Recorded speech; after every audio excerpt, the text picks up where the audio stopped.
Hello and welcome to the seventh installment of our War and Peace Quarantine Edition read through. I am Matthew Robinson, and joining me as always, Dimitri Portnoy. Dimitri, congratulations on surviving your first week in quarantine and in War and Peace. And same to everybody watching and reading along.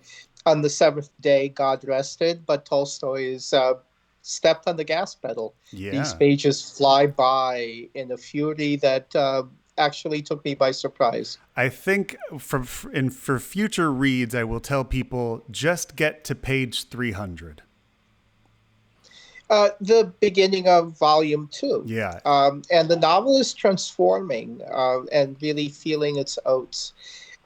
It's loosened up and also quickened and is feeling more dramatic. Oh, yeah. When the window blows open, signaling Andre's return, that is a very gothic and a very brave and a very big gesture. Yeah. But of course, by this time, Tolstoy has earned the right to make those. And also, I think Bondarchuk's War and Peace and a lot of the adaptations of this book kind of start here. These events are familiar to me. Yeah. More than the events in the first book. Sure. Well, and these 50 pages almost feel like a Jane Austen novel, right? I mean, these are classic scenes of love and betrayal and pining, and I mean, this is classic soap opera territory here. I found it though very bracing, learning that Natasha burned herself. It feel with a metal ruler Yeah. that she held up to a flame. It felt very contemporary. Mm-hmm. Uh, a little bit comforting, of course, to know that we are not that different from people who lived 200 years ago. But also Tolstoy's willingness to be honest about things that people don't usually talk about, Mm-hmm. or at least talk about in Russia when I lived there, Absolutely. although I lived in Ukraine. Yeah, no, I mean, people's vulnerability and their frailty and their weaknesses are always on display, especially when he gives us insight into their thoughts. So much happened in these 50 pages. Let's try to cover the basics here. First of all, we are told that Prince Andrei is dead, and people are mourning Yes. his passing at a dinner. The Rostovs and Pierre are mourning his passing. And we also learn that Pierre is a cuckold, and that Yes. his most likely his wife has been having an affair with the scoundrel Dolokhov. And from being celebrated in society as the most eligible bachelor of Russia, he has become an object of ridicule. Yeah, I'm trying to put a French spin on that because, ridicule. yes, thank you so much, No, Matt. he has become a joke for sure, and he decides he cannot take it any longer. And in a moment that he soon comes to regret, he challenges Dolokhov to a duel, pistols at dawn. A military officer, and we find out later as the duel progresses that Pierre has never fired the pistol Never or held a indeed pistol. held one. Yeah, never. That's right. And I think he now has shot more than either of our two soldiers, I believe. I'm not sure they're ever described as having actually firing a weapon either. They're mostly That usually is a good running on observation, yes. horseback. Pierre, who has never fired a gun before, against Dolokhov, who we assume has killed many men, or at least boasts of killing many men. Who knows if he has? Pierre wounds him, not mortally, but enough to end the duel and leave the victor. Although it ends in such a beautiful way, where we learn that while Dolokhov is a bastard, he lives at home with his mom and has a hunchback sister, and is therefore worthy of pity as Yes. well. What's interesting to me is that Tolstoy could have cut the duel short. he could have cut away from the duel, not telling us what actually happened, Right. as was his wont in the previous book in many dramatic places. Yep. But here, again, like Jane Austen, possibly, like a Gothic novel, like a more straightforward dramatic novel, he doesn't play cute. He doesn't play games. Yep. He is showing you what you want to see. This is the payoff. Yeah. In many respects. Yeah. It reminds me so much of the first duel scene in Barry Lyndon, where you've got, the young upstart kid challenging, the great soldier to a duel and by the surprise of all winning, and then, feeling ashamed of what he's done. Sure. My favorite movie, Children of Paradise, has a duel that seems similar to me because of two unequally matched people. And although that movie cuts away from the duel and leaves you wondering a little bit for a tiny bit. So from life and death, we move to death and life as Prince Andre is resurrected from the grave and returns home just in time for his wife's death and the birth of his son, which he names Nikolai.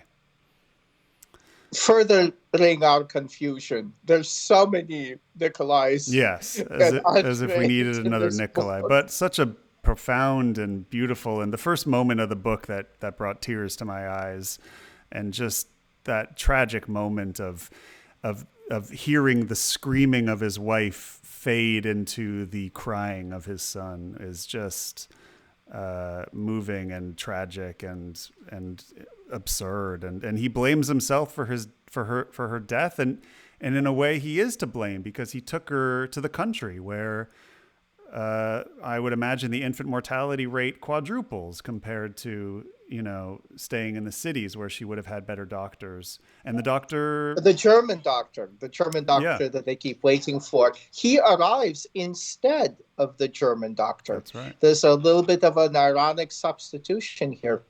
And I think her wondering in her final moments, why did you do this to me? Yeah. It is very much an echo of Nikolai wondering on the bridge, why is everybody shooting at me? Yeah.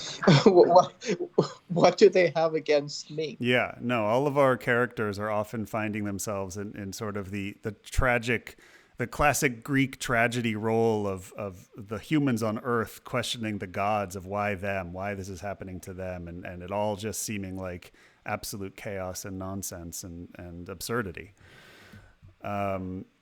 So from there, Prince Andre has been through the ringer. Nobody has suffered more than him so far and changed as much. And then we get Nikolai, who seems to keep just making mistakes at every turn. And he also finds himself in a sort of duel with Dolokhov, this time at the card table, where he foolishly gets suckered into losing a ridiculous amount of money to Dolokhov, who is a known card shark and cheater, who is most likely bending the cards and cheating in order to steal the money. Well, Tolstoy mentions that cards have bent corners. That's right. Which for some reason Nikolai still keeps playing with. And I think maybe 5 or 6 times in that scene, he mentions Nikolai looking at Dolokhov's hands and his wrists and the hair that's peeping out from under Dolokhov's shirt cuffs. And it's very obvious that he's looking for the card that he knows Dolokhov is producing. Yeah. As a magic trick, but he never sees it, and possibly because he's blind to it, and also probably because he wants to lose. Yeah, somehow. In a way, yes. He wants to lose Sonia, and he wants to lose money at that point. Right, and so Dolokhov very bluntly says, you could either pay me 43,000 rubles or convince Sonia to marry me. What do you think of that, Matt? Do you think that makes him more or less a gentleman? I think that makes him a true villain in every possible sense.